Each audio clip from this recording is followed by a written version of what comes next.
예, 안녕하세요. 호루라기 TV 오늘은 네 번째 손님으로 최정규 변호사님을 모셨습니다. 최정규 변호사님과 함께 공익제보에 관련해서 어떤 이야기를 나눌까 굉장히 고민을 많이 했는데요. 왜냐면 이분이 너무 스토리가 많은 거예요. 스토리가 너무 많은 사람이라서 고르고 골라서 일부에서는 공익제보자의 변호사 최정규, 이분은 공익제보자 최정규 이렇게 두 편으로 나눠서 이야기를 해보겠습니다. 자, 먼저 자기소개를 좀 해주세요. 네. 저는 그 안산에 있는 그 원곡법률사무소 변호사고요. 네. 그리고 또 장애인 관련한 그 경기 장애인권익문제연구소 소장도 함께 맡고 있습니다. 네. 그러다 또 투잡을 넘어서 네. 최근에는 오마이뉴스의 시민기자로도 활동하고 있습니다. 네. 어떤 사회적 약자, 인권 관련된 그런 변호를 하게 되신 어떤 계기가 있으세요? 그냥 유난히 착한 사람인가요? 아니요, 그냥? 아니요. 착하지 못하고 생각이 별로 없었는데 사실 뭐 제가 중고등학교 때나 뭐 대학교 때 뭐 법률가를 지원하면서 공익 쪽에 일을 해야겠다라고 하는 생각이 없었어요, 거의. 근데 이제 제가 사법연수원을 마치고 공익법무관이라고 하는 그 군 대체복무 3년을 네. 하게 됐어요. 공익법무관. 예, 공익법무관. 그러니까 네. 공중보건의처럼 네. 이제 어떤 군에서 근무하는 건 아니고 네. 그래서 제가 3년 동안, 2년 동안에는 검찰청에 이제 근무를 했고 1년은 대한법률구조공단에 근무를 했는데 네. 그 3년이 아무래도 저는 제가 앞으로 그러니까 원래 사실 미리 고민을 하고 법률가가 됐어야 됐는데 그냥 이렇게 떠밀려서 어찌됐든 네. 법률가가 된 후에 그때부터 이제 본격적으로 진로 고민을 했고 네. 또 제가 그 2년차 공익법무관을 서울중앙지방검찰청의 민원 담당 공익법무관 네. 되게 생소하죠. 그래서 민원을 담당한다는 그러니까요. 게 네. 그래서 그 민원실에서 이제 상담하러 오신 분들을 1차적으로 상담하는 그런 역할을 했는데 또 서울중앙지방검찰청이 우리나라에서 가장 큰 규모의 검찰청이고 그러다 보니까 아침부터 정말 퇴근 시간까지 사람들이 네. 엄청 많이 밀려왔어요. 억울한 사람들이. 네네. 그 억울한 사람들을 정말 너무 많이 만나다 보니까 이게 뭔가 또 이분들이 법률적인 절차, 뭐 네. 재판이나 뭐 형사 고소나 그렇죠. 이런 것들을 안 거치고 오신 분들이 아니고 네. 이미 이런 걸 다 거치고 오셨는데도 불구하고 이게 뭔가 한이 계속 남으시는 네, 네. 분들을 보면서 네. 이게 뭔가 이 우리나라의 법률적인 절차가 제대로 작동되고 있는가? 왜 이 절차를 다 거쳤음에도 불구하고 이렇게 억울한 사람들은 계속 하루에도 네. 수십 명씩 올까? 이런 네. 고민 끝에 이제 법률구조공단에 제가 계속 근무를 하게 됐고 네. 2012년에는 또 공단이라고 하는 틀 안에 좀 더 갇혀 있다는 게 좀 답답해서 네. 안산의 원곡동 특히 이주 노동자들이 많이 네. 몰려 사는 그곳에 네. 개업 변호사로 10년을 버티고 있는 거죠. 롯데칠성 그 제보자를 그러니까 국세청의 롯데칠성의 탈루인가요? 네, 탈세 탈세를 제보했던 그 분을 지금 변호하고 계시다라고 해서요. 그 사건이 저희에게 특히 호루라기 재단에게는 굉장히 좀 아픈 사건이거든요. 그래서 네. 그 사건 이야기를 저희끼리도 굉장히 많이 합니다. 그래서 어떤 변호를 하고 계신지, 그러니까 어떤 상황을 변호하고 계신지도 저는 이제 정확하게 모르겠어서요. 네네. 이 사건도 제가 처음부터 이제 그 당사자와 함께 공익신고를 준비하고 제보를 하고 하지 못했었고요. 네, 네. 이제 저도 그 뉴스를 통해서 알게 됐어요. 제가 네. 접했을 때는 이미 기소가 됐다. 횡령이랑 네, 뭐 네. 공갈로 기소됐다. 공갈로 그랬죠. 사실 영업사원이 대기업을 공갈했다. 굉장히 좀 이상한 네, 네. 패러다임인데 아무튼 그렇게 기소가 됐다라는 네. 거고 그 언론사 기자님 통해서 그분과 자연스럽게 연결이 됐어요. 근데 이미 그분은 다른 분께 변호를 맡고 있었기 때문에 네. 저랑은 그냥 덕담을 나누는 그런 수준의 아. 관계였어요. 네, 네. 근데 선고날, 네. 그러니까 그 이제 1심 선고날 네. 저한테 이제 카톡을 남겨주셨어요. 네. 떨린다. 네. 그래서 제가 많은 분들이 왜냐면 네. 그 전날 그 전주에도 이제 방송에서 또 보도가 됐거든요. 그렇죠. 네. 그래서 걱정하지 마시라. 네. 많은 분들이 걱정하고 있고 또 많이 이렇게 네. 지지를 하고 있으니 네. 좋게 선고가 될 거다라고 하는데 그날 오전에 연락이 계속 없는 거예요. 그래서 왜 연락이 계속 없지 했는데 갑자기 모르는 번호로 연락이 왔는데 그게 그 당사자의 누나였어요. 들어갔는데 안 나온다는 거예요. 네. 그래서 나중에 알고 보니 실형을 선고받고 바로 구속된 네, 거예요. 네. 그래서 이 누나가 이 당사자가 들어가면서 혹시 무슨 일 있으면 저한테 연락을 하라고 아. 남기고 가셨어서 네. 또 1심에 맡았던 변호인이 또 다른 공공기관으로 가시면서 항소심은 맡을 수가 없는 상황이어서 네. 제가 이제 항소심 변론부터 맡게 됐던 거고요.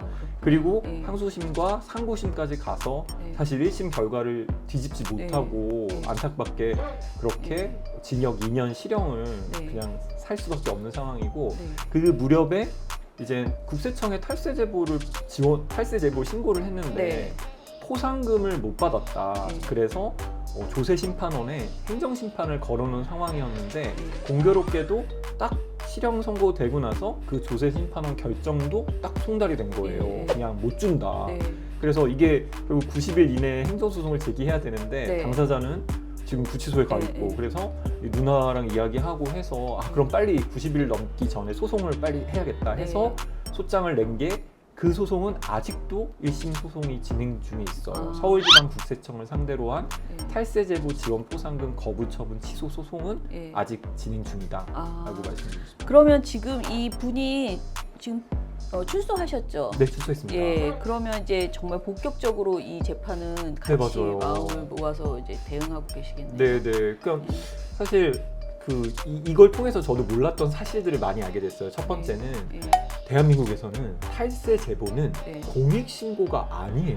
아 그래요? 네, 공익신고자 보호법상의 네. 공익신고에 이 기업 관련한 범죄나 네. 그리고 기업에 대한 어떤 탈세 제보 이런 것들은 빠져 있어요. 그래서 2020년도 때 계속 네. 국회에서 입법 발의가 있어요. 네. 공익신고에 넣어야 된다. 네. 탈세 제보도. 네. 그런데 그냥 임기 만료로 폐기되고 있고 아직도 대한민국에선 탈세 제보가 공익신고가 아니다. 그러다 보니까 아무리 이제 형사법정에서 나는 공익신고자다라고 주장해도 네. 무슨 공익신고자냐.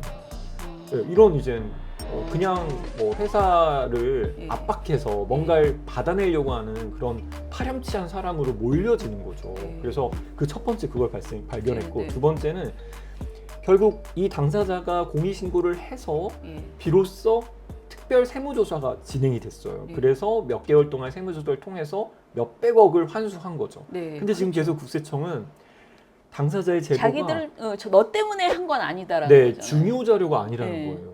너가 한 제보가 시작이 된 것까지는 부정할 수는 없지만 네, 그래도 너가 제출한 거는 그냥 동향 자료에 불과했기 때문에 우리가 굉장히 많은 노력을 갈아 넣어서 결과가 냈기 때문에 예. 포상금은 절대로 못 줘라고 하는 예, 거죠. 예. 근데 여기서 어떤 게 불공정하냐? 예. 첫 번째는 현행 대법원 판례가 예. 우리가 다 입증해야 되는 거예요. 어. 중요한 자료인지 여부를. 예. 그러니까 국세청이 중요한 자료가 아니다라는 걸 입증하는 게 아니라 네. 저희가 입증하는 거예요. 그게 네. 첫 번째 불공정이에요. 네, 네. 이 싸움에서. 예. 두 번째는 자료는 우리한테 아무것도 없어요. 아. 이 과정이 어떤 과정을 거쳐서 추징이 됐는지라도 우리가 헌하게 알아야 우리가 입증할 수 있잖아요. 네, 네. 그래서 우리가 법원을 통해서 그 자료들을 제출하라고 하는데 서울지방국세청은 국세기본법상 예. 비밀유지 의무가 있다는 이유로 예. 하나도 제출을 안 하고 있어요. 예. 그래서 지금 이제 법원도 약간 좀 뿔이 났어요. 예. 아니 중요 자료인지 아닌지를 확인하려면 기본적인 자료는 예. 나와야 예. 이 당사자의 제보가 어떻게 영향을 그렇죠. 미쳐서 됐는지를 예. 알아야 되잖아요. 예. 심리를 해야 되는데 예. 아무것도 제출을 안 하고 있어서 지금 이제 문서 제출 명령, 그러니까 예. 임의로 제출을 안 할 경우에 강제로 제출하라고 하는 절차를 지금 진행 중인 상황인 거죠. 사실은 이제 미국 같은 경우에는 탈세 제보가 당연히 공익신고고 그렇죠. 탈세 제보로 인해서 추징한 거에 20%는 보상금을 준다는 거예요. 네네. 왜냐하면 그 사람의 공익신고가 없었으면 전혀 환수할 수 그렇죠. 없었던 거니까 네. 20%를 줘도 80%는 이득인 거죠. 네. 근데 우리나라는 1%도 안 돼요. 예. 그러니까 제보를 통해서 그 어. 어떤 추징한 금액의 1%도 공익신고로 돌아오지 않아요. 그러니 예. 이젠 많은 분들이 이런 걸 경험한 사람들이 예. 누가 공익신고하냐, 나라도 안 하겠다, 한국에선 절대 하지 마라, 이런 말들이 진짜 마음에 우러 나와서 네. 하는 예. 그런 이야기인 거죠. 네. 예. 아니 막 별별 일에도 파파라치 비슷한 제도를 막 둬가지고 신고하면 포상을 하고 그러니까 그걸 바로잡으려고 그러니까 부정 뭐 부패 이런 걸 바로잡으려고 하는데 탈세에 대해서 이것을 전혀 안 하고 있다라는 게 굉장히 좀 웃기다. 그러니까 보상금은 주면서 공익신고자로 보호는 안 해준다. 사실 그것도 모순이고. 그렇죠. 그래서 실제 저희 이 재판에서 재판부도 이 너무 황당한 상황인 거예요. 워낙 이 사안은 네, 언론에도 많이 보도됐고 그리고 상대방은 계속 앵무새처럼 네. 중요한 자료 아니다라는 걸 네. 반복하니까 판사도 되게 화가 났는지 작심해서 네. 나라도 제보하지 않을 것 같다라고 네. 상대방 소송 수행자한테 되게 격한 반응을 보이면서 네. 자료를 좀 더 제출해야 될 거 아니냐. 네. 그리고 이건 국민에 대한 예의가 아니지 않냐. 그렇죠. 최선을 다해서 뭔가 지원을 해주려고 하는데 네. 그럼에도 불구하고 안 됩니다. 이렇게 말하는 것과 네.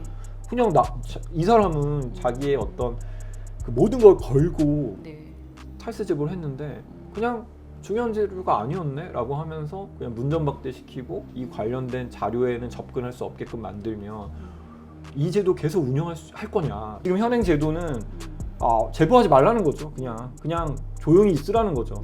그냥 귀찮다. 국세청에서 괜히 가져오면 그리고 이 과정들을 봤을 때 지금 2019년 7월 달에 언론 보도가 나왔잖아요. 네.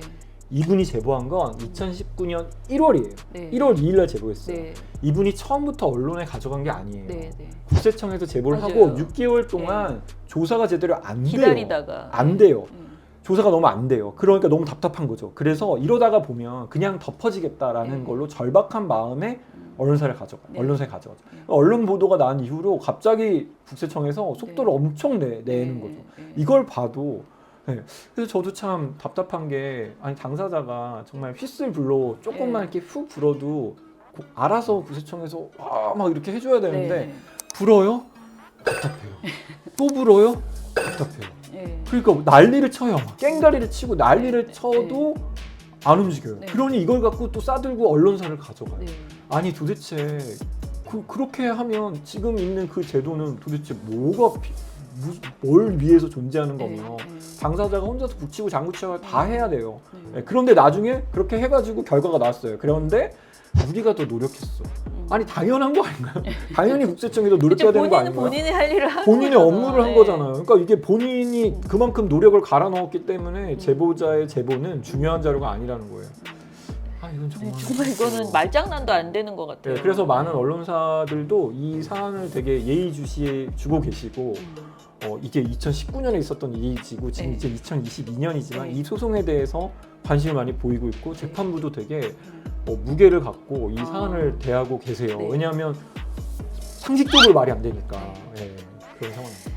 아무튼 우리 공익제보자 보호는 진짜 갈 길이 멀다라는 생각이 드는데요. 그래도 이런 재판이 계속 쌓여가지고 우리에게도 좋은 판례들이 좀 생겼으면 좋겠다. 그리고 아까 말씀하실 때 이 탈세에 대한 것도 공익제보에 당연히 들어가야 된다라고 하는 그런 제도도 빨리 개선이 좀 돼야지 되겠다라는 생각을 합니다. 그래서 굉장히 의미 있는 재판을 하고 계셔서 감사합니다.